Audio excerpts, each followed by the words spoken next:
taking it away. What's he going to do? What's he going to do? In fact, if the MAGA Republicans, he gets elected, and the MAGA Republicans control the Congress, and they pass a universal ban on abortion, period, across the board, at 6 weeks or 7 or 8 or 10 weeks, something very, very conservative. Is he going to sign that bill? I'll veto it. He'll sign it. Thank you. Let's turn now to the issue of immigration and border security. President Biden, a record number of migrants have illegally crossed the southern border on your watch, overwhelming border states and overburdening cities such as New York and Chicago, and in some cases causing real safety and security concerns. Given that, why should voters trust you to solve this crisis? Because we worked very hard to get a bipartisan agreement that not only changed all of that, it made sure that we are in a situation where you had no circumstance where they could come across the border with the number of border police there are now. We significantly increased the number of asylum officers. By the way, the Border Patrol endorsed my position. In addition to that, we found ourselves in a situation where when he was president, he was separating babies from their mothers, putting them in cages, making sure the families were separated. That's not the right way to go. What I've done since I've changed the law, what's happened? I've changed it in a way that now you're in a situation where there are 40% fewer people coming across the border illegally. It's better than when he left office. And I'm going to continue to move until we get the total ban on the total initiative relative to what we can do with more Border Patrol and more asylum officers. President Trump? I really don't know what he said at the end of that sentence. I don't think he knows what he said either. Look, we had the safest border in the history of our country. The border, all he had to do was leave it. All he had to do was leave it. He decided to open up our border, open up our country to people that are from prisons, people that are from mental institutions, insane asylum, terrorists. We have the largest number of terrorists coming into our country right now, all terrorists, all over the world, not just in South America, all over the world. They come from the Middle East, everywhere, all over the world they're pouring in. And this guy just left it open. And he didn't need legislation because I didn't have legislation. I said, close the border. We had the safest border in history. In that final couple of months of my presidency, we had, according to Border Patrol, who is great, and by the way, who endorsed me for president, but I won't say that, but they endorsed me for president. Brandon, just speak to him. But look, we had the safest border in history. Now we have the worst border in history. There's never been anything like it. And people are dying all over the place, including the people that are coming up in caravans. Thank you, President Trump. President Biden? The only terrorist who's done anything crossing the border is one who came along and killed under his administration, killed an al-Qaeda person come in his administration, killed three American soldiers. That's the only terrorist that's there. I'm not saying that no terrorist ever got through, but the idea they're emptying their prisons, we're welcoming these people, that's simply not true. There's no data to support what he said. Once again, he's exaggerating, he's lying. President Trump, staying on the topic of immigration, you've said that you're going to carry out, quote, the largest domestic deportation operation in American history, unquote. Does that mean that you will deport every undocumented immigrant in America, including those who have jobs, including those whose spouses are citizens, and including those who have lived here for decades? And if so, how will you do it? Just 1 second. He said we killed 3 people. The people we killed are al-Baghdadi and Soleimani, the 2 greatest terrorists, biggest terrorists anywhere in the world. And it had a huge impact on everything, not just border, on everything. He's the one that killed people with a bad border, including hundreds of thousands of people dying and also killing our citizens when they come in. We are living right now in a rat's nest. They're killing our people in New York, in California, in every state in the union because we don't have borders anymore. Every state is now a border. And because of his ridiculous, insane, and very stupid policies, people are coming in and they're killing our citizens at a level that we've never seen. We call it migrant crime. I call it Biden migrant crime. They're killing our citizens at a level that we've never seen before. And you're reading it like these 3 incredible young girls over the last few days. One of them, I just spoke to the mother, and they just had the funeral for this girl, 12 years old. This is horrible what's taken place. What's taken place in our country, we're literally an uncivilized country now. He doesn't want it to be. He just doesn't know. He opened the borders. Nobody's ever seen anything like. And we have to get a lot of these people out, and we have to get them out fast because they're going to destroy our country. Just take a look at where they're living. They're living in luxury hotels in New York City and other places. Our veterans are on the street. They're dying because he doesn't care about our veterans. He doesn't care. He doesn't like the military at all. And he doesn't care about our veterans. Nobody been worse. I had the highest approval rating for veterans taking care of the VA. He has the worst. He's gotten rid of all the things that I approved. Joyce, that I got through Congress, all of the different things I approved. They abandoned. We had by far the highest, and now it's down in less than half because he's done all these great things that we did. And I think he did it just because I approved it, which is crazy. But he has killed so many people at our border by allowing all of these people to come in. And it's a very sad day in America. President Biden, you have the mic. Every single thing he said is a lie. Every single one. For example, Veterans are a hell of a lot better off since I passed the PACT Act.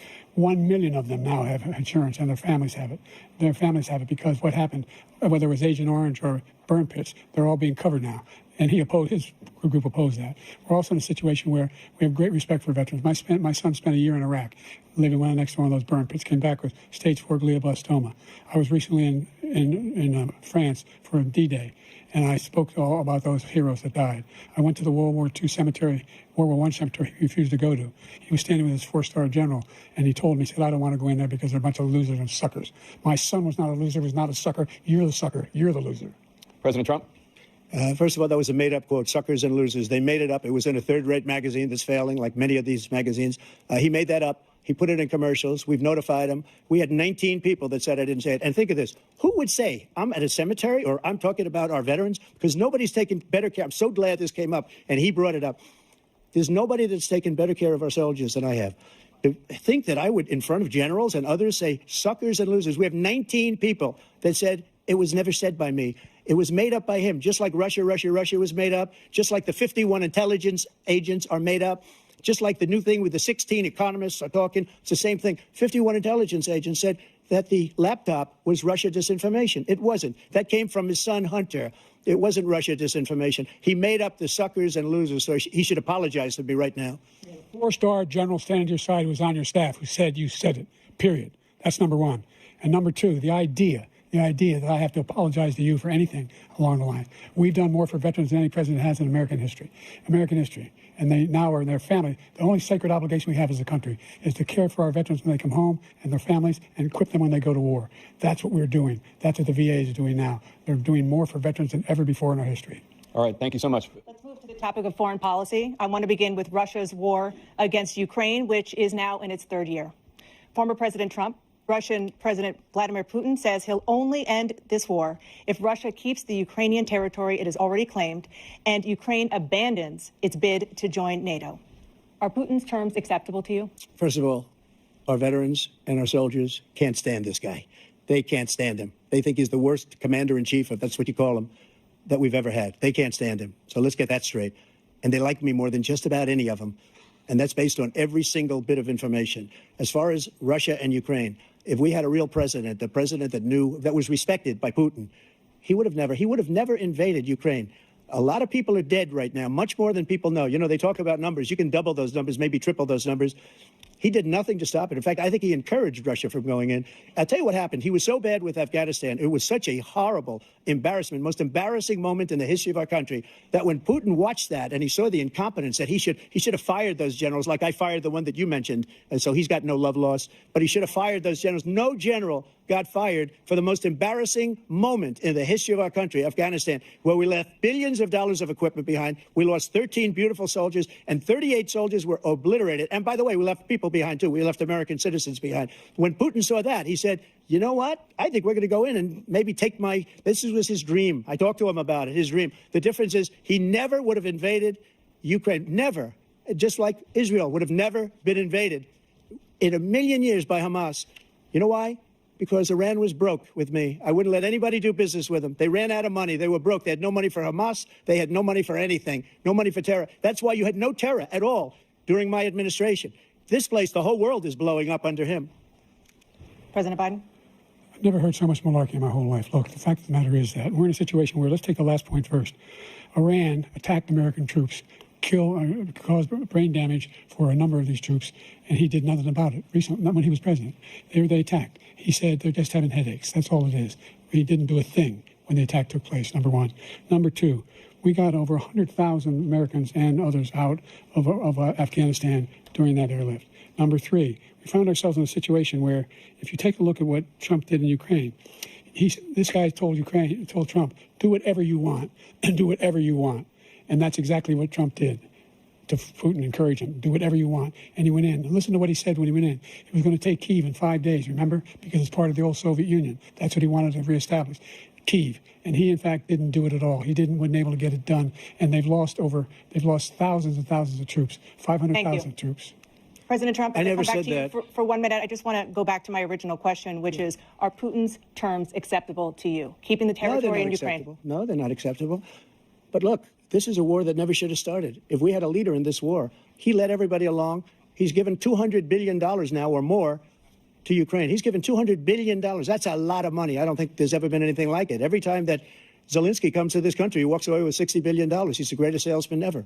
And I'm not knocking him. I'm not knocking anything. I'm only saying the money that we're spending on this war, and we shouldn't be spending, it should have never happened. I will have that war settled between Putin and Zelensky as president-elect before I take office on January 20th. I'll have that war settled. People being killed so needlessly, so stupidly, and I will get it settled, and I'll get it settled fast before I take office. President Biden, you have a minute. The fact is that Putin is a war criminal. He's killed thousands and thousands of people. And he has made one thing clear. He wants to reestablish what was part of the Soviet Empire, not just a piece. He wants all of Ukraine. That's what he wants. And then you think he'll stop there? You think he'll stop when if he takes Ukraine? What do you think happens to Poland? What do you think of Belarus? What do you think happens to those NATO countries? And so if you want a war, you ought to find out what he's going to do, because if in fact he does what he says and walks away, and by the way, all that money we give Ukraine are from weapons we make here in the United States. We give them the weapons, not the money at this point. And our NATO allies have produced as much funding for Ukraine as we have. That's why we're strong. Thank you. Moving on to the Middle East. In October, Hamas attacked Israel, killing more than 1,000 people and taking hundreds of hostages. Among those held and thought to still be alive are 5 Americans. Israel's response has killed thousands of Palestinians and created a humanitarian crisis in Gaza. President Biden, you've put forward a proposal to resolve this conflict, but so far Hamas has not released the remaining hostages, and Israel is continuing its military offensive in Gaza. So what additional leverage will you use to get Hamas and Israel to end the war? You have 2 minutes. Number one, everyone from the United Nations Security Council straight through to the G7 to the Israelis and Netanyahu himself have endorsed the plan I put forward, which has 3 stages to it.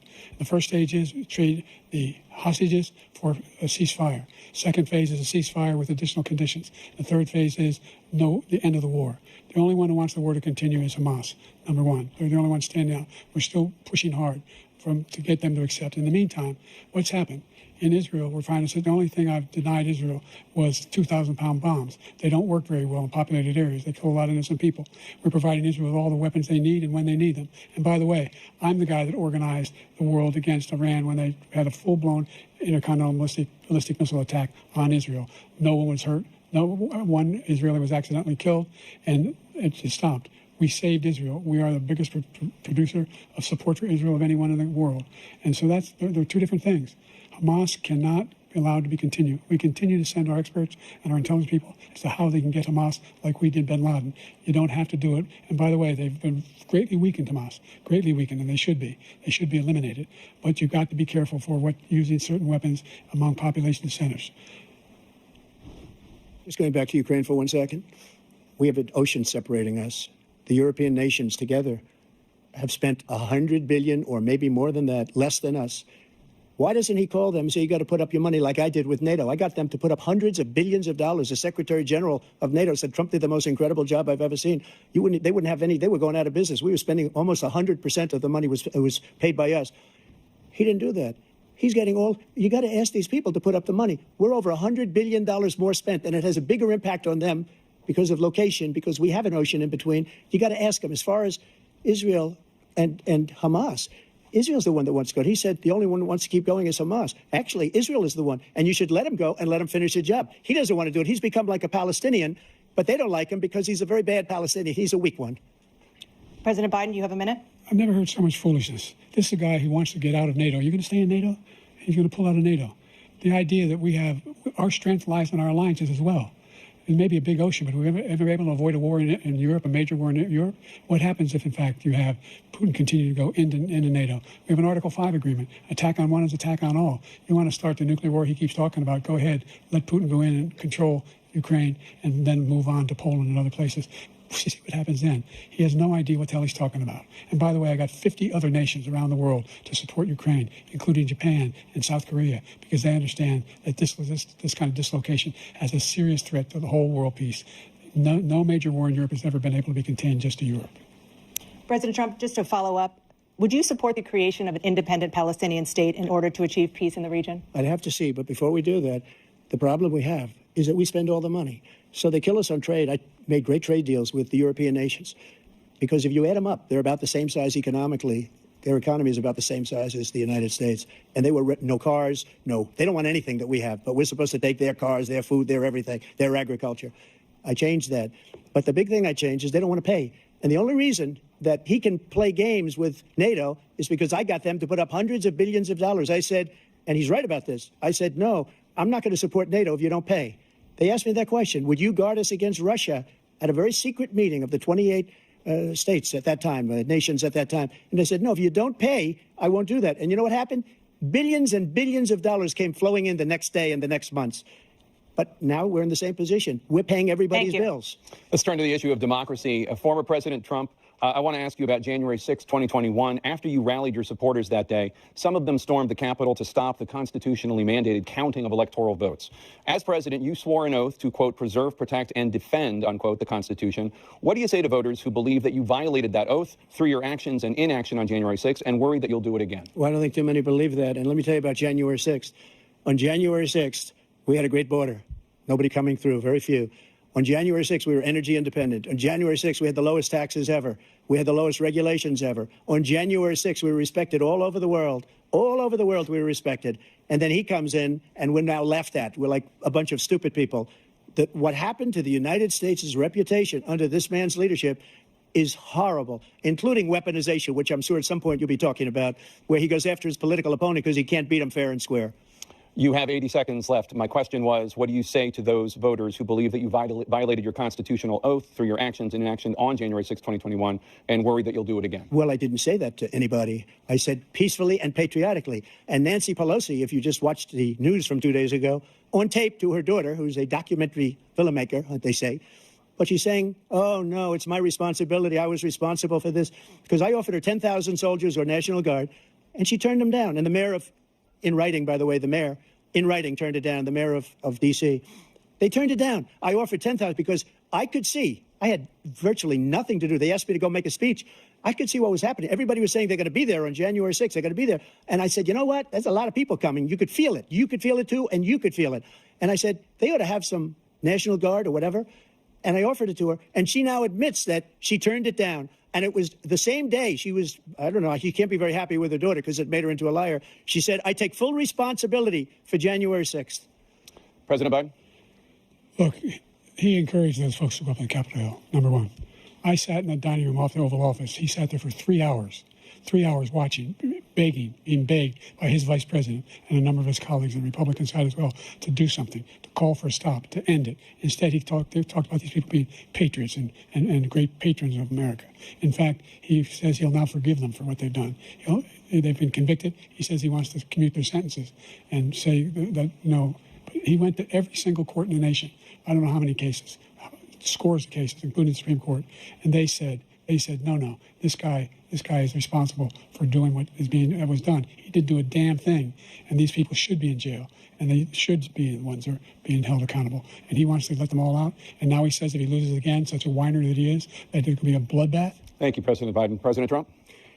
What they've done to some people that are so innocent, you ought to be ashamed of yourself. What you have done, how you've destroyed the lives of so many people. When they ripped down Portland, when they ripped down many other cities, you go to Minnesota, Minneapolis, what they've done there with the fires all over the city. If I didn't bring in the National Guard, that city would have been destroyed. When you look at all of they took over big chunks of Seattle. I was all set to bring in the National Guard. They heard that, they saw them coming, and they left immediately. What he said about this whole subject is so off. Peacefully patriotic. One other thing, the Unselect Committee, which is basically two horrible Republicans that are all gone now, out of office, and Democrats, all Democrats, they destroyed and deleted all of the information they found because they found out we were right. We were right. And they deleted